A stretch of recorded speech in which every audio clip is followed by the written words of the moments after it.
Hi, friends. It's Will Parker here from Principal Matters, the School Leaders Podcast. We are excited to announce that we are approaching our 400th episode. Can you believe it? To make this milestone even more special, we'd love to hear from you. If this podcast has inspired, helped, or encouraged you, would you consider sharing your thoughts with us? It's easy. Find a quiet spot, record a 60-second voice memo on your phone, and email it to will@williamdparker.com. We are eager to hear why the show resonates with you, your favorite moments, or anything you find particularly thought provoking or funny. Thanks in advance for your contributions, and thank you for doing what matters. Principal Matters Podcast, episode 398.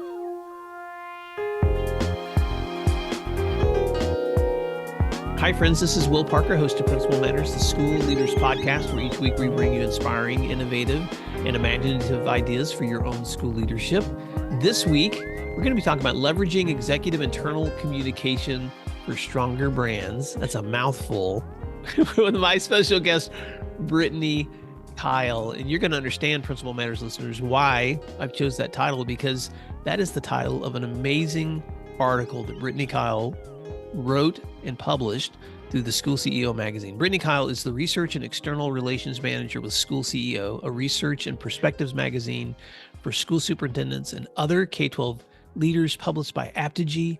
And prior to working as a full-time writer, Brittany taught English and special education for 8 years in Arkansas and in Washington, D.C. She is an alumna of Johns Hopkins University and the University of Central Arkansas, and is a former Fulbright scholar. She was also a guest on Principal Matters episode 335 with Tyler Vosser from Apogee and School CEO, and you can check that out in the show notes if you want to go back to that past episode. But Brittany, Kyle, welcome back to Principal Matters Podcast.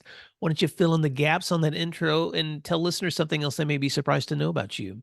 Sure, I will. Thank you so much for having me.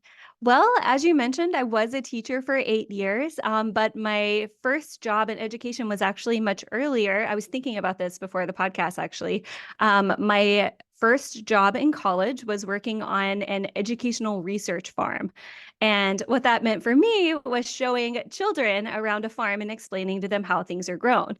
Granted, the farm was in rural Arkansas, so most of them knew. And I very quickly realized that many of them knew more than me. But other times we would have buses in from Little Rock and other more urban areas. And I just loved getting to show kids where the food that they loved came from. Oh my Um, gosh, that's the coolest story. Okay, I just have to ask you because we're both from similar places in the US. I'm in Oklahoma, you're in Arkansas, but I used to live in West Tennessee. Where in Arkansas were you doing that research? on Petit Jean Mountain, which is a very small plateau about an hour west of Little Rock, a really special place. It's a little bit famous because that's where Winthrop Rockefeller, the former Arkansas governor, set up a ranch. And in fact, the educational farm was on his former ranch. So it was pretty neat. So talk about going full circle, Brittany. You were doing that in the summers with students, a research farm, and then you step into teaching as an English teacher. And then you are now doing work as a writer for School CEO, but as also the research and external relations manager for them. So now research is what you do. And so let's set the stage for Principal Managed listeners. I just want to let them know why this is such an important conversation for me and why I brought you to them. And that is because, first of all, I have a really good relationship with you and your organization, with School CEO and Apogee, who have been sponsors of this show for a long time. So thank you guys for the support you give to Principal Matters listeners. But in the fall of 2023, you came out with an article for the School CEO magazine on leveraging executive internal communication, which is what I titled the show. I borrowed that from your title, but I want to unpack this because there's not a lot of people that have done it. I've not come across a lot of research like what you did for this article, which is really digging into the layers of communication that are happening between principals and superintendents in their communities. So why don't you set the stage? Talk about what prompted you to write the article and what was the scope of the work involved in interviewing principals for your findings. Yes, so this study was kind of like a lot of different threads coming together for me personally, and also just for the work we do at School CO professionally.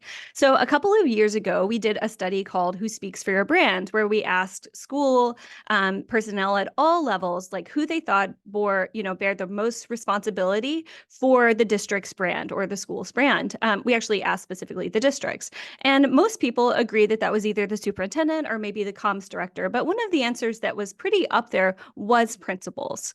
And so there's this role because I think for many people, especially families and especially teachers, they are closer to their school brand than they may be to their district brand. And you can argue like some districts, strategize sort of a house of brand situation, and then others are more one single brand. But this is definitely something that people feel close to. The second thing is I've become very interested in trust over the last couple of years. Like I'm sure everybody who's read a newspaper in the past year has seen something about the decline in trust in institutions. And schools, of course, are somewhat insulated from this. They're still a little bit more trusted by the public than, especially local schools, than other institutions, but they've suffered as well. However, historically speaking, principals have been the most trusted position in a K-12 organization.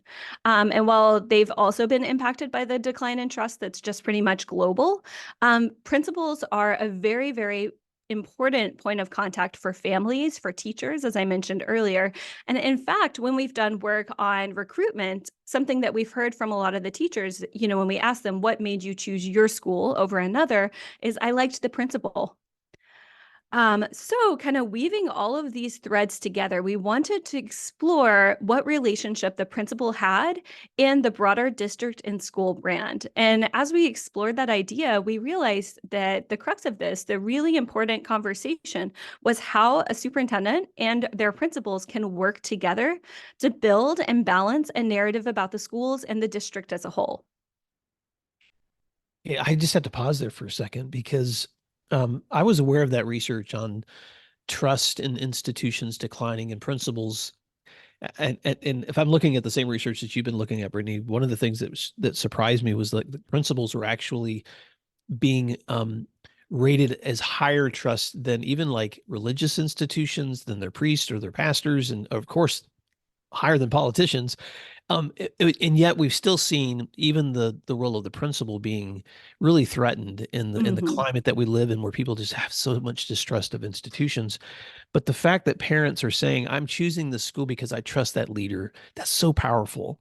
And so um, as you were keeping all of that in mind and stepping into this research, talk about the people that were involved in that research and the conversations that you. I want Principal Matters listeners to understand the context of who you ended up talking to in this research, so that you could drive toward that question that you brought up earlier, which is how are we really communicating the brands of our schools and districts together? Yes, so this was a really, really special and heartfelt research project. And I'm sure that every researcher says that about every project. I've probably said it about every project. But what makes this unique is that this was a qualitative study based on hours and hours of interviews. So previously in my research work for School CEO, we've done really big surveys, and surveys are great. They can be nationally representative. You can learn a lot of really cool things. But what we found is that many of our readers loved the comments that survey respondents can leave voluntarily more than anything else. So while they love the data that we provide, they're like, I really love that one comment that y'all pulled out about blank. And so we started thinking about what would it be like to have a qualitative study. And what that looked like in very basic terms was me sitting down on a Zoom camera with a principal and a superintendent from, 15 different districts across the country, and having long and thoughtful and yet very structured conversations about what their role looked like when thinking about the broader district communications and brand. And these were really cozy. You know this, you're a former principal, and you've worked with a lot of superintendents as well. They're busy people. And I would usually open the conversation by reminding them that first, this is confidential. You're not going to be identified by name or our district, and that this is a warm little space where you can reflect and be honest, in, the sake of research, but also just to to give yourself a chance to process this. And what one challenge for me was that I wasn't able to respond to my interviewees except by moving to the next question. And there are a lot of reasons for that. It's a best practice for qualitative research. It did make things challenging, but I had one conversation with a principal who at the end of the interview, and mind you, I've said almost nothing this entire interview except for ask questions. She said, "Thank you so much for this conversation. It's the best one I've had in a while." And that was just I love that. I love just yesterday. I had to just jump in here, Brittany, because just yesterday I was doing a virtual workshop with a group of principals, and we were doing active listening practice. And I just asked them, they were in a room, there were about 12 of them, to each pair up and take 90 seconds for one person to share with the other person across from them a current challenge that they were facing. But I gave a rule to the person listening, which is you can't interrupt in 90 seconds. And when I asked the follow-up question afterwards, what was meaningful to you about that practice? That's exactly what they said. That's the first time I've gotten something off my chest in that long without being interrupted. It felt so good. And so that's great, Brittany. So you had, confidential, open, reflective conversations, but scripted for consistency. yes. So that the qualitative responses you were getting, you could compare across those 15 different districts with all of those leaders. That's fantastic.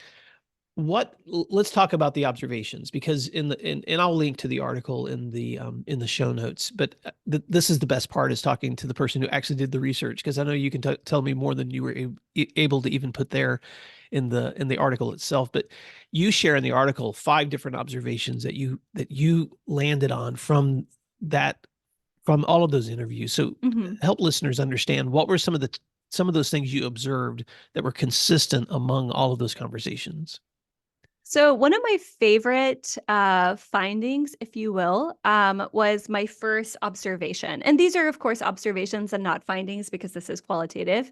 And, our sample is pretty small. But my first question was, and to give you a bit of background, the interview did change slightly for principals versus superintendents, just based on the scope of their work. But question 1 was the same for everyone. And that was, how important is school communications, marketing, and branding to a district's overall success? And honestly, this would have made a great commercial for some schools, or what School CO does, because every single leader, whether they were a first-time principal in a really small southern district, or a superintendent with 15 years experience in a large urban district, all said the same thing. They said, it's vital, it's critical, it's one of the most important things we need to focus on right now.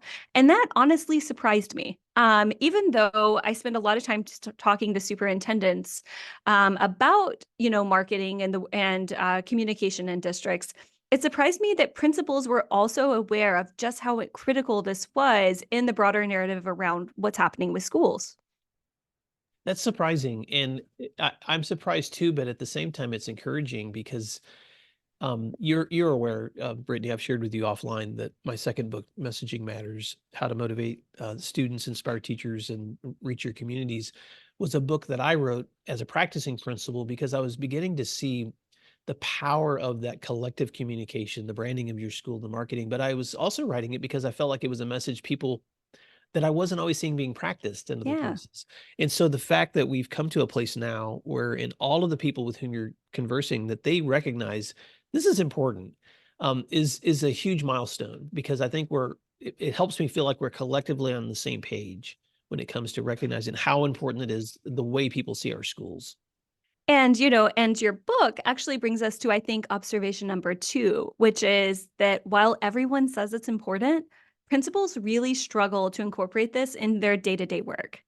And there's a lot of reasons for this, but honestly, time, I think, is one of the biggest factors, especially principals, I think, who were newer in the role, or, were in a specifically hectic position. Maybe they just switched schools, or their school was consolidated with another. Like, they really struggle to find time in the day-to-day. And actually, I read your book for this interview, and I felt that you captured so well what I get to in one of my later observations, which was realizing that principals are doing marketing work every day. They just don't realize that's what they're doing.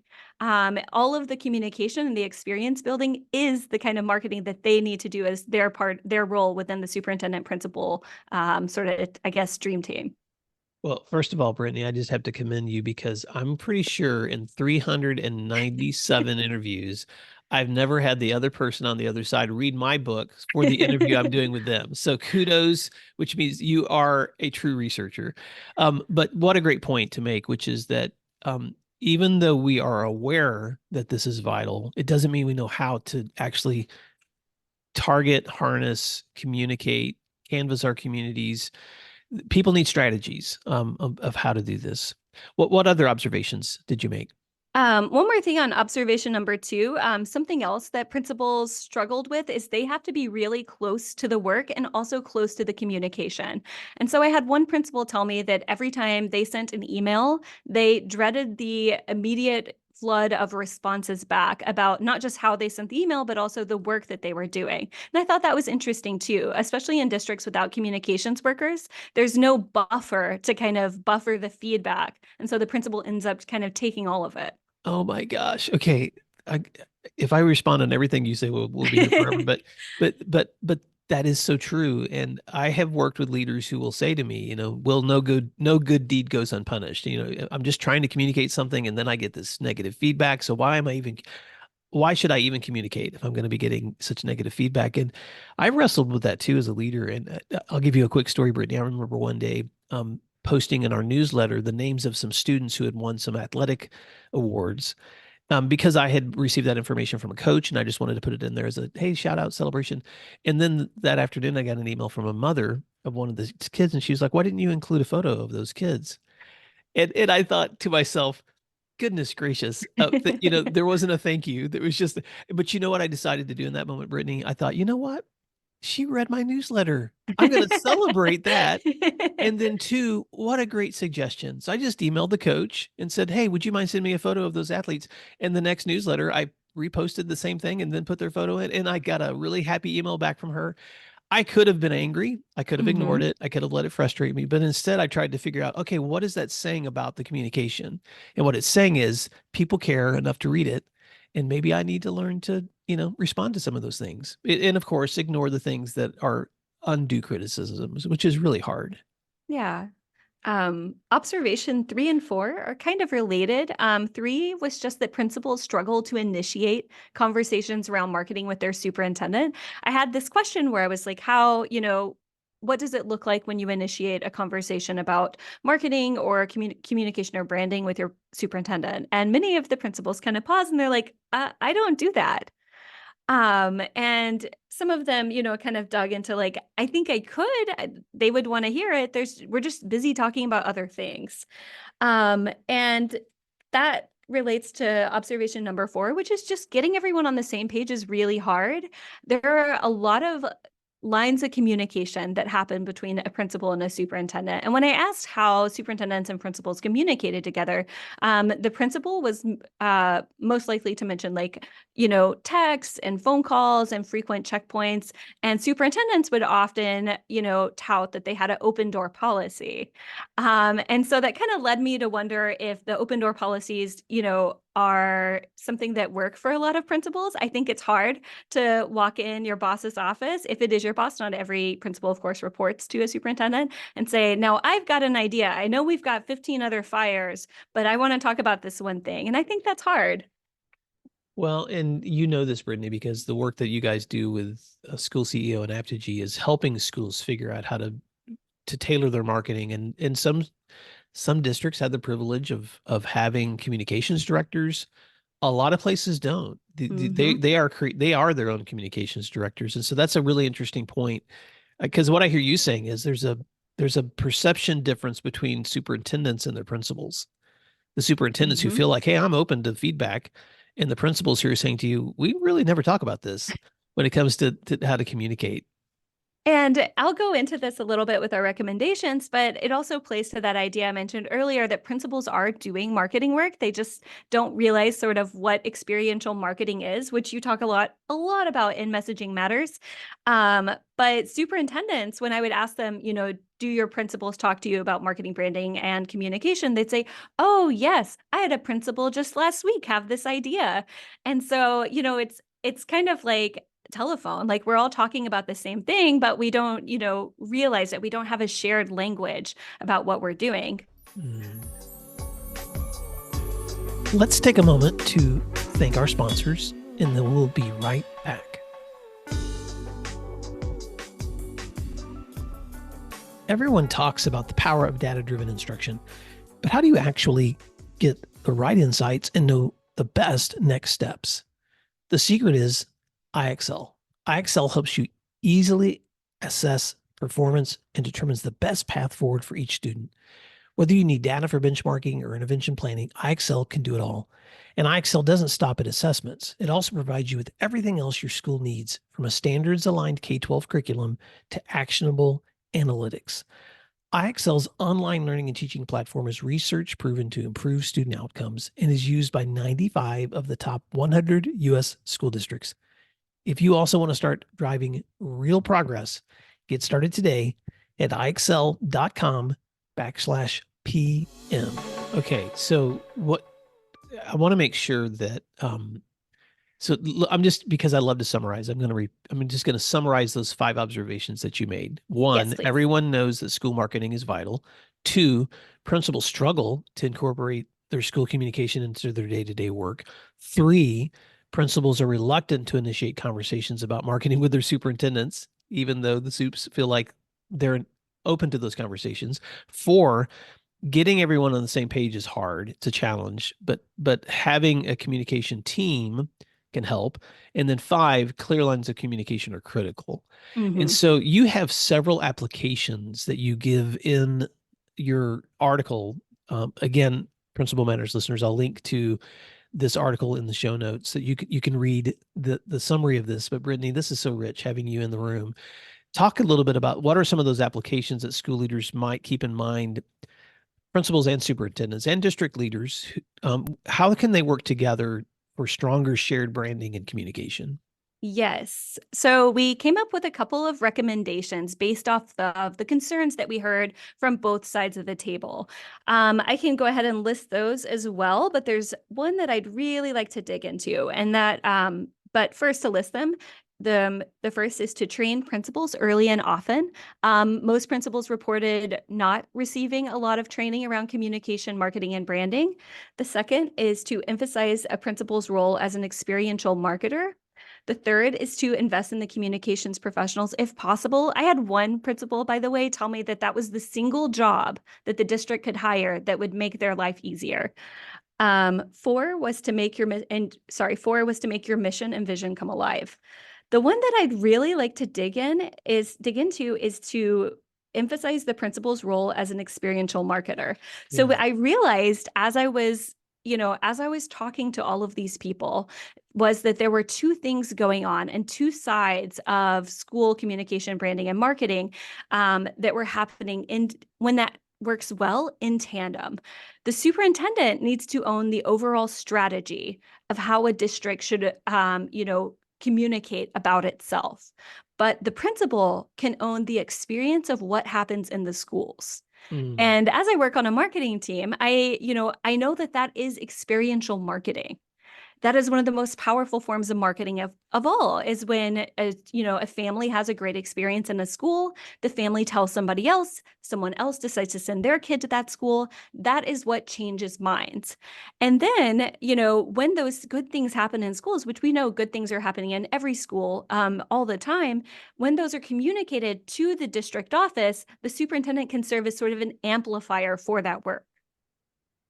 So you have an amazing Venn diagram in that in the article itself. And so since this is an audio listening audience, I want you to picture what Brittany just said, which is a circle that says superintendent strategy, and then a circle below that says experience principal.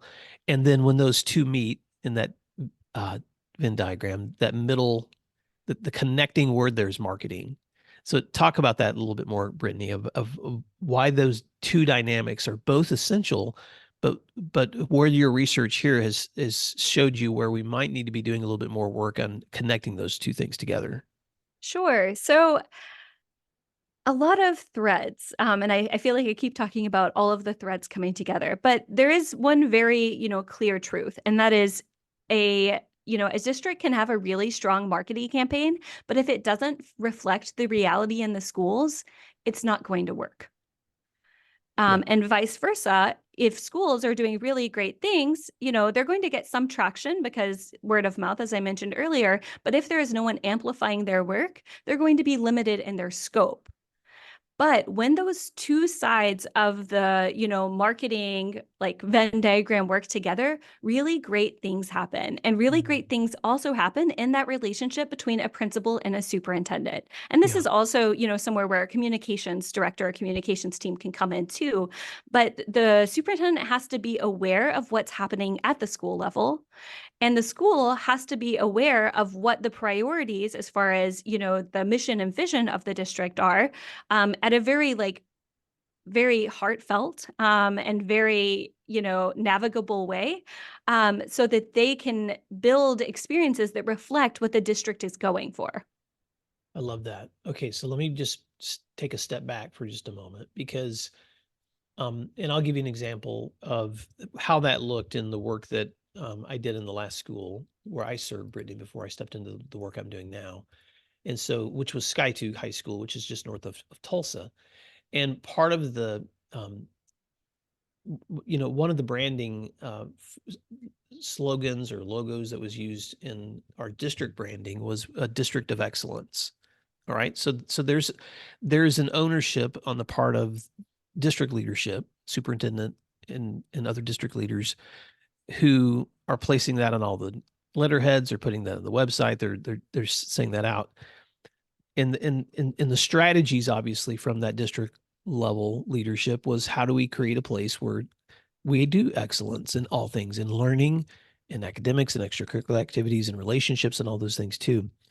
As a practicing principal, when I'm communicating to parents, obviously I care about things like bus routes and school calendars and lunch lists and all those things. But if that's all I'm communicating, I'm really probably not harnessing what that word excellence really looks like. Mm.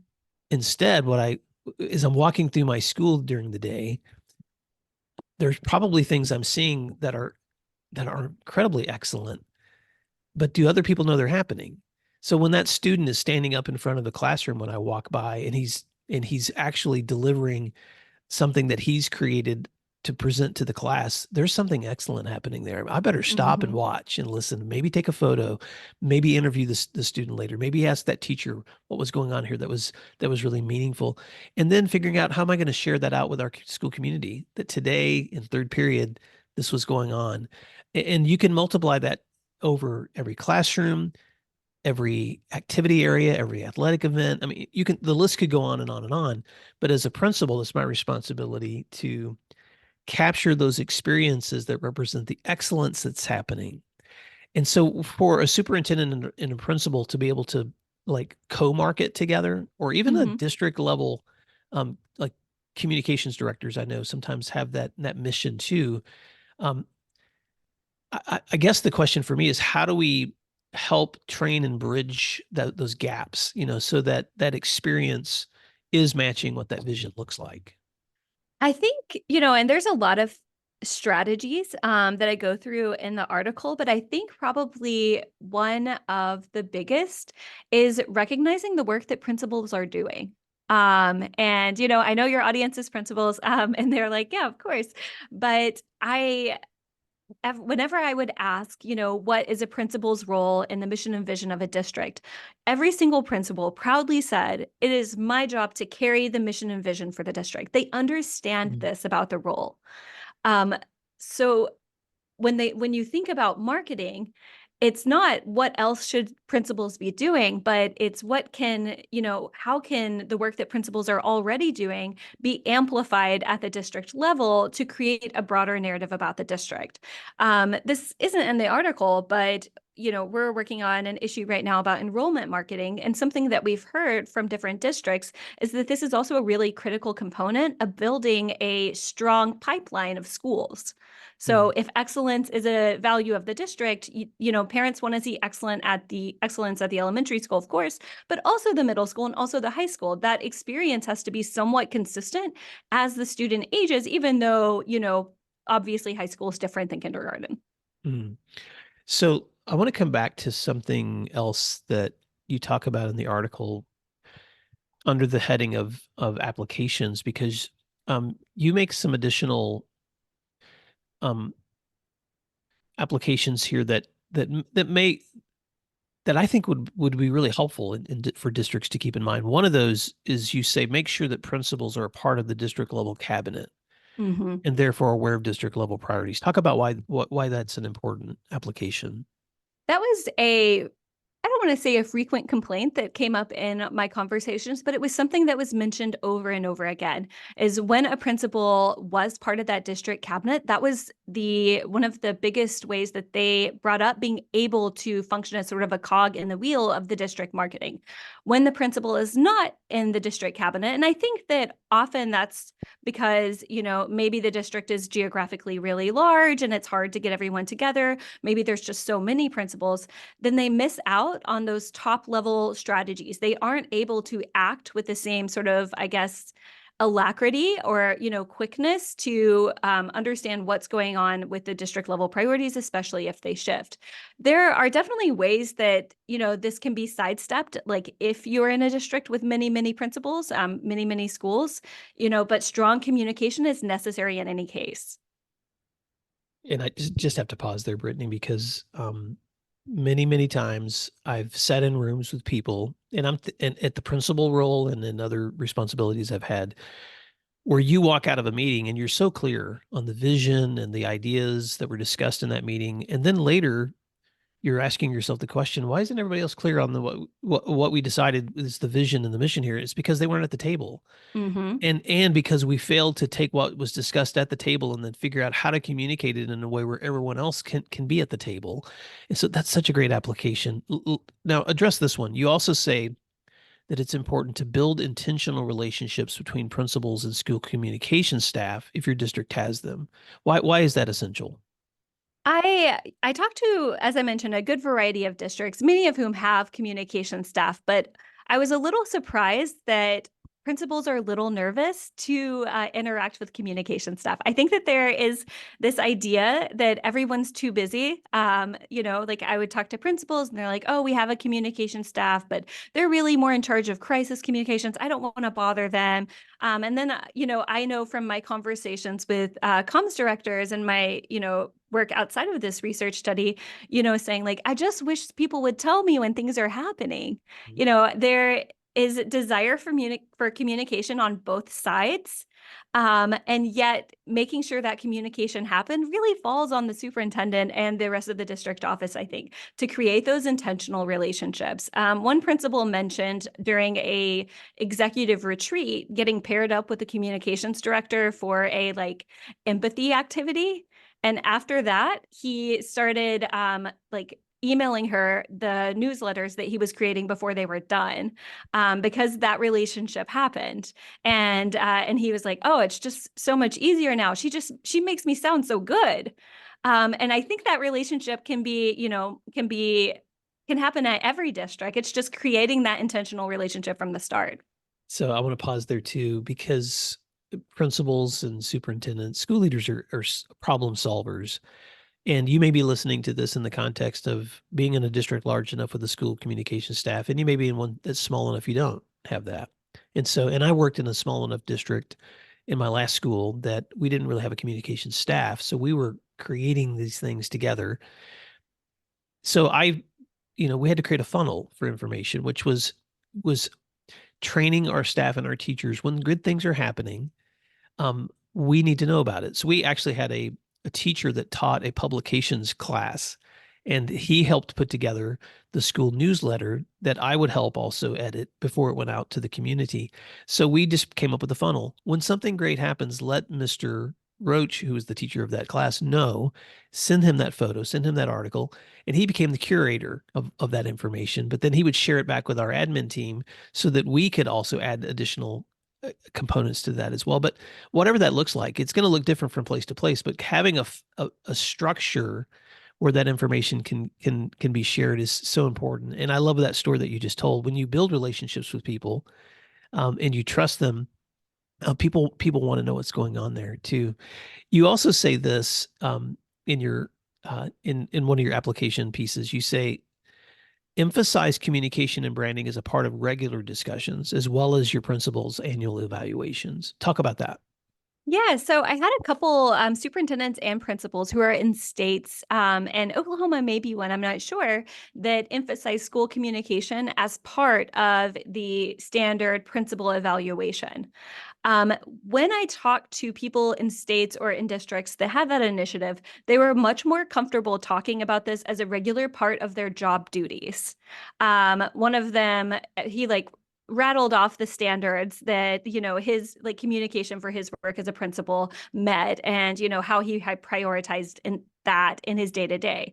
On the other hand, I had other districts and other states, and one principal who said very bluntly, it's not on my evaluation, so I can't prioritize it. And I think there's a real like pragmatic sense to that. We all know like what, if something is a value, then you need to measure it. And I think that's also true when it comes to school communication, marketing, and branding. I love that. Now, this next application I think is so practical. And I'm sure when you wrote this down, you were thinking about some specific examples, but this is all about support. And you say place administrators such as deans and assistant principals around your principals to alleviate some responsibilities and allow for more focus on communication. Talk about that, Brittany. Sure. So I talked to principals, and I mentioned earlier that the biggest barrier in principals getting to really engage in this work is time. Mhm. If I think that if I did a time use study of principals, and I'm sure they exist, Mhm. I imagine that family engagement maybe take up a lot of time, like teacher observations take up a lot of time. And those are really critical things that are part of the job that no one else can do. On the other hand, there are other things that happen in a school that someone else can do. One principal mentioned that if they were able to hire a dean, they felt like they would have more time for communication because they wouldn't have as much discipline work. Mhm. And they felt like that took up an outsized part of their day. And I think that's just, when you're thinking about the roles and responsibilities of the leadership of a school, of a building, you can think about, if communication is a priority and if this is necessary for our district to continue to grow healthily, to continue to represent itself as the amazing place to work and learn it is, how can we take things off the principal's plate so that they're able to focus on this at least some of the time? And, I think that requires a very honest look at what takes up your time if you are a principal, and also support from your district that communication, marketing, and branding is a priority. Well, and what I'll add to that is that in Principal Matters listeners, you know this. I'm not saying anything to you that you don't already know, but I sometimes just want to state the obvious. We prioritize what we schedule, and we schedule what we prioritize. And that's true. Communication does take time, and some people it's a gift area for them because you and I were Mhm. both English teachers, Brittany. We love words, so for me writing is a joy. For other leaders it's not, and so for Mhm. them it may be figuring out who else on my team loves to write or enjoys this process, and I can collaborate with them, or I could ask them. For instance, I was not, even though I use social media and I do technology all the time. I mean, I have a podcast with 398 episodes as of this one. um I still, that's not one of my natural giftings. And so when I was in the school, we had one of my media center assistants love social media. And so all the things that we were trying to share out through the newsletter, photos, etc., I would always send her a copy. And I just gave her permission to run our social media channels for us. And I know Apogee has all kinds of tools you can use to enhance the work that school leaders can do with their marketing. But the point is, I tried to create the structures and the priorities and schedules and assign people responsibilities to help me carry that load. And then for me, I put a specific date on my calendar every single week. And for me, it was Fridays, where I was going to push out the newsletter at the end of the week so that parents and students and teachers could hear a summary of all the things that have been going on and what to expect in the coming week. And because it was scheduled for me, then that became my priority. As a secondary guy, that meant that usually on Fridays, on Thursday, as I was putting that together, Fridays are usually a big game night. And so a lot of times that meant I would stay a little bit before the game and kind of wrap things up and get that out so it became a part of my structured priority schedule. And if I didn't do that, it probably would have never happened. So Brittany, as we wrap up this conversation, first of all, I just want to commend you on your research. This is so rich. Any other parting words or thoughts from the research that you want to leave with listeners to think about in their work in communication? Sure. So right now, I mentioned earlier, I'm wrapping up an issue with my team on enrollment marketing. And this has caused us to take a very a very sobering and real look at school enrollment and where it is falling, where it is declining, and what challenges are happening for schools all across the country. And I think that this research, the layers of leadership, and also the critical relationship between superintendents and principals is absolutely vital to marketing a district so that your marketing is vibrant, is real, and reflects the reality of the experiences that principals craft in their buildings every day. So that would be my biggest hopeful takeaway. Well, Brittany, how can listeners stay connected with you and find out more about School CEO and Apogee? And also, I want you to give a quick plug for how they can get a copy of this wonderful publication that you guys put out. Yes. So our magazine is free. All you have to do is subscribe. So schoolceo.com/subscribe. If you are less of a analog person and like things online, we do publish all of our articles online. I am also very excited to invite you to subscribe for our newsletter. So every 2 weeks, me and one of two other people send a newsletter to you. It's all about our recent work. It's about things we're reading about school marketing, education leadership, all of these things that we get very nerdy about, and also just sort of the insights that we're hearing from other school leaders. So please subscribe to our newsletter. We have a podcast as well. Tyler, who was on this podcast with me last time, is wrapping up season 2. He's done a really amazing job this season of bringing in some of the best leaders in the industry and some of the best leaders in K-12 leadership as well to talk about big ideas facing education. So we've got a podcast, just to cap it all. We've got a podcast, we've got a newsletter, and then a magazine that all you have to do is subscribe to. And you guys host an amazing conference. Yes. So when does that happen each year? So we are currently finalizing dates for next year, but we have a very unique plenary style conference for school leaders. It is very small, and there are also no other vendors except for us. So there's a lot of time for conversations, best practices, and I don't know, it's just a really cozy experience. I love it. I've been to 4, and I had to leave early last time, and I was so sad. So please come to the next one. Well, and check out the School CEO podcast with Tyler Vausser, who hosts that and is a partner in communication with Brittany. Brittany Keil, thank you so much for the research that you do, the writing that you do, the supports that you provide schools. And Principal Matters listeners, as you think about your own communication responsibilities, I don't want you to walk away from this conversation overwhelmed. What I want you to walk away from this conversation is confirmed that you know this is vital. And there are actually people and resources and structures available that can help make this easier. And Apogee and School CEO are one of those organizations that does that. But also, I just want to encourage you too, just to think about in your own structures where you are, in the place that you live, in the relationships that you have. What's one thing? That's all I ask of leaders when they're stepping away from a conversation like this. Just think of one thing you can do to enhance that communication in the days forward, and just do that one thing.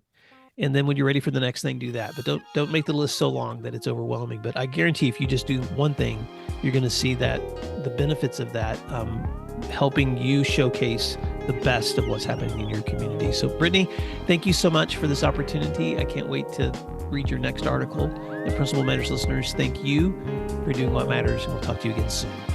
Thank you for having me.